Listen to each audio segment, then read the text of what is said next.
Hi guys! Before I tell you about how my experience was in Sri Lanka, I really want to tell you guys how I even got into focusing on mental health and my personal development. And I think it's better to tell this first, and then it's easier to tell about why I decided to go to Sri Lanka to do volunteer work. So I have a story time about a best friend. I'm only speaking from my perspective and what I've experienced during the friendship because I cannot speak for her. I met her in 2018, and keep in mind at that time we were 20 years old, and that's pretty young, and I thought I knew everything about life. But life showed me I knew nothing about it. And we were actually best friends for 4 years. Like, it instantly clicked. She was basically like a long lost sister for me. Our bond was very strong and genuine, and I trusted her with my whole heart. I really valued our friendship a lot. In those 4 years, I really got used to her behavior. My expectations and my attachment started to build up. Just to give you guys an example. And these examples is to make the situation more clear. But of course, there were also other reasons. But at the end, it doesn't matter because it was all about the lesson that I've learned. We saw each other almost every day. We texted each other almost every day. We would ask each other to go somewhere together. And I did this because I always wanted to have quality time with her, because her company would make everything more fun and enjoyable. Her presence made me very happy, and I was grateful to have someone so close to me who I can share everything with. This was mutual, but at some point this was reduced from her side. I didn't really quite understand why that was happening. I thought, like, you're my best friend and I'm your best friend. Why are you not prioritizing me? Why are you not treating me the same way as I was treating you? So at that time, I felt disappointed and sad and annoyed, emotional. I didn't know how to cope with this situation. It got to the point where we didn't really have contact anymore. It was very hard for me to accept that. I was so used to talking to her, like, if something happened in my day, I would text her immediately or I would call her. I felt like I lost half of me. I couldn't even talk about the situation because it hurt so much. If my friends wanted to talk with me about it or my family, I started crying. Like, I couldn't talk about it. But eventually I started to think about, like, I cannot stay in this situation and just be emotional about it and not trying to develop myself. So because I knew it was my problem, I knew I needed to fix my mindset to overcome this. I talked a lot with my father. He told me you shouldn't be only focusing on her, you should also focus on yourself. What did you do to end up in this situation? So that's what I started to do, and I reflected a lot on myself. My behavior at that time was very toxic. It was my problem. I needed to fix my mindset to overcome this, and I cannot change other people. I don't have other people in control. I started listening to podcasts. I watched YouTube videos about mental health and about mindset. One day my father sent me a YouTube video from a Sri Lankan monk. His channel is Buddhism in English. Shout out to him because he really helped me a lot. Because of that video, I got into Buddhism. I finally saw why I was suffering, because I had so high expectations of my friend and I was attached to her. And you may wonder why I became attached to her. It's because I was very insecure about myself and I didn't love myself enough, which made me look for the best friend love that I got from her. But I learned I also have to be content with myself. You never know what the other person is going through. Everyone struggles with their own problems, and if someone does something, it doesn't necessarily mean it's because of you. The thing that I did was taking things personally, and because of that, I was suffering.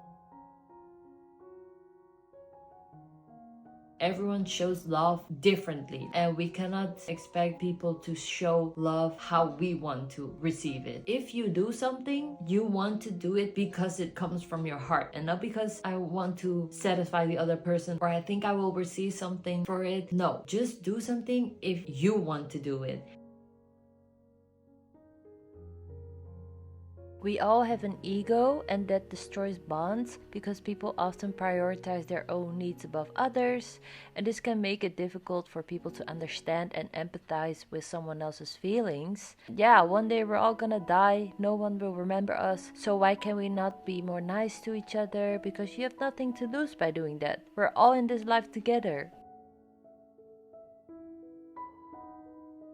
Everything changes in life. People's behavior changes, people's mindset changes. Change is not good or bad. It's just the reality of life. It becomes good or bad based on our perception and our response to it. For example, losing someone you value or losing a job, that means you can suffer. But if you know like, okay, nothing is permanent, then you can ease your pain and you will live a more happy and peaceful life.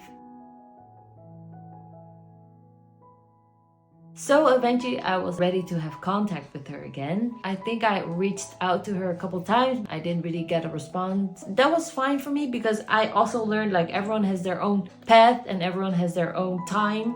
If I'm ready, it doesn't mean she's ready or the other way around. In the meantime, I still was like developing myself. It then took me another year to work on that. So a total of 2 years to improve myself. After all these life lessons and learnings, I wanted to tell her everything that I've learned and how I changed my mindset. So first I talked with my friends and also my family. I asked them like, okay, I have an idea. I want to write a letter to her.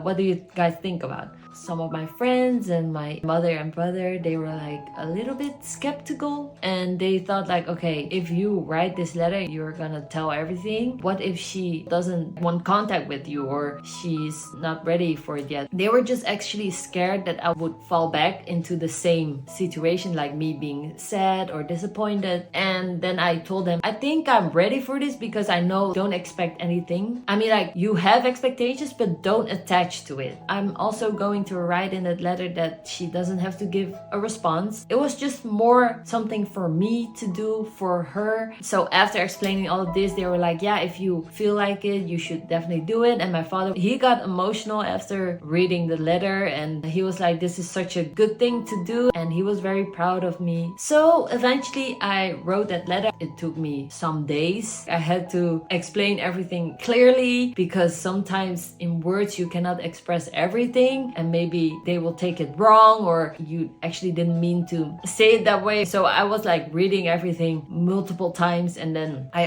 told her how I reflected on myself. I also told her that I can imagine that I put too much pressure on her during the friendship. I'm aware that my mentality at that time was not healthy. I apologized to her about the negative emotions she had that was caused by my behavior because it was not my intention to do that. I told her not to feel pressured to respond because it might be so overwhelming and sudden to receive a letter like that. And after I finished writing, we met up with our mutual friends and then I gave the letter to her.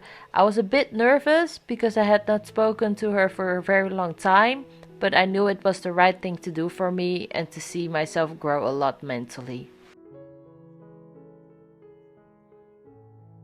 After I gave her that letter, I got a reply from her that made me very happy. She told me she was very touched by it and she didn't expect it to receive something like this. She really appreciated that I was vulnerable and so transparent with her. She asked me to meet with her and catch up and to hear her side of the story. In total, we didn't have contact for 2 years. But when we saw each other again, it felt like old times. We laughed together and cried together and it was super nice to see her again. So after that I saw her once again at her birthday party and then I went to Sri Lanka. What I've learned is if you want to tell someone something, just do it and don't blame the other person. What I noticed by myself is sometimes I really struggled with still telling her because I was still thinking, oh, but why is she not reaching out to me? Eventually I thought like, no, I want to tell her all these things. I should do it. Don't wait for the other person. And it's only because of our ego and pride we don't don't do things, but that's such a waste. Like, you can have so many beautiful things if you put your ego aside. Look at us now, like we're still friends. That's so valuable. I don't think a lot of people take accountability for their own actions. A lot of people just leave it that way. They don't want to look back at it because it's also confronting for yourself. They just move on with their life. If you can do that, you're able to reflect on yourself and take accountability. I think that's such a powerful thing. After all, I converted my sadness into lessons.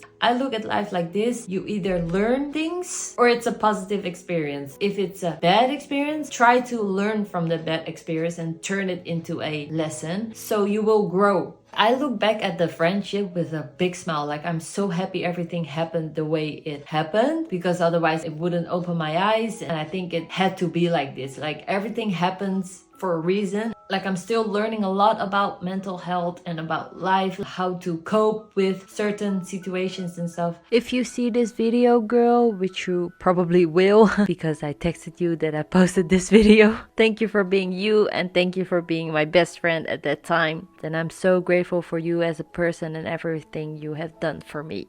That's how I got into focusing on my mental health. I hope it will inspire some of you guys. If you have any questions, let me know. Stay tuned for the next video. I'm finally going to post about Sri Lanka and my experiences. I've been dragging this for so long, but hopefully I will post soon. I have to post soon. Yeah, I cannot wait to share everything, like what I've learned and what happened. Thank you guys so much for watching this. Bye.